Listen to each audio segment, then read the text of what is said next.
सुंदर, अप्रतिम, मनमोहक सौभाग्य अलंकार मंगळसूत्र महोत्सव 100% जीएसटी फ्री. मयूर अलंकार, सराफ बाजार आणि गंगापूर रोड, नाशिक. ताज्या बातम्यांसाठी नाशिक न्यूजच्या YouTube चॅनलला सबस्क्राइब करा आणि बेल आयकॉनला प्रेस करा.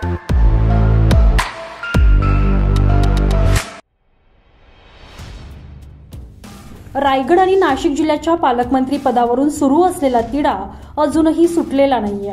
मात्र येत्या 1 मे अर्थात उद्या महाराष्ट्र दिनी नाशिकला होणाऱ्या मुख्य कार्यक्रमात जलसंपदा मंत्री गिरीश महाजन यांच्या उपस्थितीत झेंडावंदन केलं जाणार आहे. तर पालकमंत्री पदाचे दुसरे दावेदार असलेल्या दादा भुसे यांना अमरावती जिल्ह्यात झेंडावंदनाची जबाबदारी देऊन एक प्रकारे पालकमंत्री पदावरील त्यांचा दावा कोणतेही भाष्य न करता डावलला गेल्याची चर्चा त्यानिमित्तानं रंगली आहे. नाशिक आणि रायगडच्या पालकमंत्री पदाचा वाद थेट केंद्रीय गृहमंत्री अमित शहा यांच्या दरबारी देखील गेलेला होता, पण त्यावर अद्यापपर्यंत तोडगा निघालेला नाहीये. त्यानंतर आता 1 मे म्हणजेच महाराष्ट्र दिनी कोणता मंत्री कुठल्या जिल्ह्यात झेंडा फडकवणार त्याची यादी समोर आल्यानं हा वाद आणखीन चिघळण्याची शक्यता निर्माण झालेली आहे.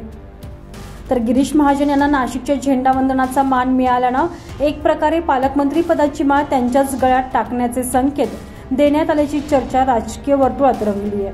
त्यामुळे दादा भुसे अर्थात शिंदे सेना हा महायुतीतील महत्वाचा घटक नाराज होण्याची शक्यता तितकीच जास्त आहे. त्यामुळे पालकमंत्री पदाचा तिढा वाढत जाण्याची शक्यता नाकारता येत नाहीये. Bureau report, Nashik news, Nashik.